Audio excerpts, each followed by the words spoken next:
brothers and sisters. We thank the Lord for gathering us this morning as we celebrate our Sunday Eucharist and as we embark this journey, this 30th Sunday in Ordinary Time. Ilang linggo na lamang po we are to enter a new liturgical year, and such, let us enjoy these moments of season as we continue our Jubilee year as well. We also welcome in our midst my brother priests from the Radio Veritas Asia, priests from India. We welcome them in our midst. Welcome po to the Manila Cathedral, dear fathers. And to all of you, our dear Manila Cathedral family, and our dear pilgrims of hope this Jubilee year. Maligayang pagdating po sa inyo dito sa Manila Cathedral. It's unusual that it's 8 a.m. at halos mapuno-puno na po tayo. At titiyak po ako na tayo ay tinawag ng Diyos para magtipon at sumamba ng buong puso sa Kanya. Let us go back to our own experiences of prayer. Let us remember those moments, those many times that we were in front of the Lord in prayer. Maybe every Sunday, maybe every time we go to sleep or whenever we wake up, those wee hours or free moments of the day when those moments are moments with the Lord. Sa una po, marahil may mga karanasan ng pagdadasal na ang sarap-sarap sa pakiramdam. O masasabi natin, ang sarap magdasal sa panahong ito. Maybe those are moments when it seems that you have everything. Lord, it's a Sunday. It's a family day. Lord, I have almost everything that I have. Prayers of gratitude, prayers of overwhelming graces. Lord, sunod-sunod yung blessings ko. At yung mga panahon na ang sarap magdasal, Lord, ang lamig. Lord, solo kita ngayon. Lord, talagang ramdam ko yung presensya mo habang nagdadasal. And thanks be to God for those moments. But there are also moments that it seems we are also patterning ourselves, or it is a reality that sometimes there are still Pharisees in our midst, pointing at ourselves always, na kahit sa pagdadasal, walang pinatawad ang pagyayabang. Buti nga kayo, nakatayo kayo dyan sa labas ng katedral. Ako dito, nasa pews pa, malamig pa, nasa loob ng katedral. Bahala kayo dyan mga nakaupo sa monoblock. No? Hindi nyo kita si Father. Buti pa ako fresh. Buti pa ako madaming laman ng aking bulsa. Kayo, bahala kayo, maghirap kayo dyan. No? Mga hampas lupa kayo. No, kahit sa pagdadasal, ubod pa rin ang yabang.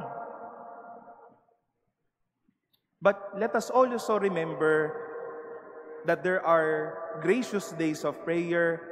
There are people who seem to be praying in front of God, full of pride, full of stubbornness, full of air in front of God. But let us also remember that we have had a moments that prayer seems to be the most sincere, the humblest of all experiences, and even the deepest of all experience. No words at all. Iiyak lamang. Marahil sa dinami-dami ng pinagdadaanan, ang sinasabi na lamang ng sarili o ng mga bibig, Lord, O kaya, Panginoon, kaawaan niyo na po ako. Ayun at ayun lamang ang lumalabas. But sometimes, that's even the deepest and the most sincere prayer that we can ever utter. Our beautiful readings today, my dear brothers and sisters, wishes all of us to pray in our humblest and even sincerest way. That in front of God, we cannot be stubborn. Na tila sa harapan ng Diyos, nagmamarunong pa tayo. At sabi ko nga po kanina, kahit sa pagdadasal, hindi pinapalampas ang kayabangan. We've heard how the book of Sirach beautifully depicts the prayer of the humble. By describing it, the prayer of the lowly pierces the clouds, and it does not rest till it reaches its goal. Let us try to evaluate ourselves if we are still living and expressing such humble prayer in front of God. Baka masyado na pong tumataas o tinataas natin ang ating mga bangko kahit sa harapan ng ating pananalangin. This letter of Paul to Timothy forms part of Paul's almost last days of his life. At ramdam ho natin yung bigat, yung kababaang loob na tila sinasabi ni San Pablo, it is almost my last days. I have completed well, I have finished the race, and I have kept the faith. Humble prayer in front of God. Humble acceptance of our limitations in front of the Lord. And our gospel today gave us two examples of prayer. One of the Pharisee that almost claimed everything that he had. Mayabang, nagmamataas, that I am not like that tax collector. I do fasting twice a week. I do my tithes. I am not greedy. I am not dishonest. I am not adulterous, just like everyone else. But just right, maybe a part of the temple area, there's this tax collector, as St. Luke said, who cannot even raise his head or raise his eyes and would just simply say, "Oh God, have mercy on me, a sinner." My dear brothers and sisters, while it is good to experience and indeed a meaningful prayer period or moments with the Lord, let us also try to see or look at ourselves if there were moments that we were stubborn in front of the Lord. Matigas ang ulo, mayabang, nagmamataas, nagmamarunong, nagpapakadiyos sa harapan niya. But we are invited today not to be stubborn in front of God, but to be humble in front of the Lord.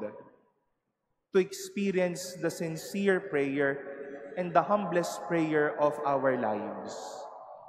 And sometimes, the sincerest prayer, the humblest prayer that we can even utter, are sometimes not long. Sometimes, it's not even a word. But sometimes, it is the deepest tears that we can even utter. We cannot even utter and we cannot even blot out of our eyes. The humblest and the sincerest prayer sometimes is sitting there in front of the Lord, telling Him, "Lord, help me. asking the Lord, I have so many baggages within me. I've been carrying too much at the back of my head, inside my heart, and in my life. The sincerest prayer and the humblest prayer sometimes is but telling the Lord, Lord, maawa ka naman. Lord, tulungan niyo naman kami. And during these moments of our history, my dear brothers and sisters, it is a good challenge and a good invitation to all of us to see our sincere and humble hearts in front of the Lord. To see if we are still capable of being little in front of the Lord and telling Him, Lord, help me. Lord, help us. Lord, have mercy on us. It is not for us, my dear brothers and sisters, to be stubborn in front of the Lord, but it is for us to be humble in front of the Lord. Sa harap ng Panginoon, walang mayaman. Sa harap ng Panginoon, walang nagmamataas. Sa harap ng Panginoon, walang tila nagpipiling na wagi, kampyon, mataas sa buhay na ito. But in front of the Lord, in the humblest and sincere experience of life, we are all His sons and daughters, needing of His love. Sincere that we need the mercy every day. And most of all, pure in our intent to ask Him to help us every day. Yes, it is good to pray in moments that we feel and indeed we are consoled of such. But our humble and sincere prayer will pierce the heavens and will be an experience of God raising us and blessing us for our lives.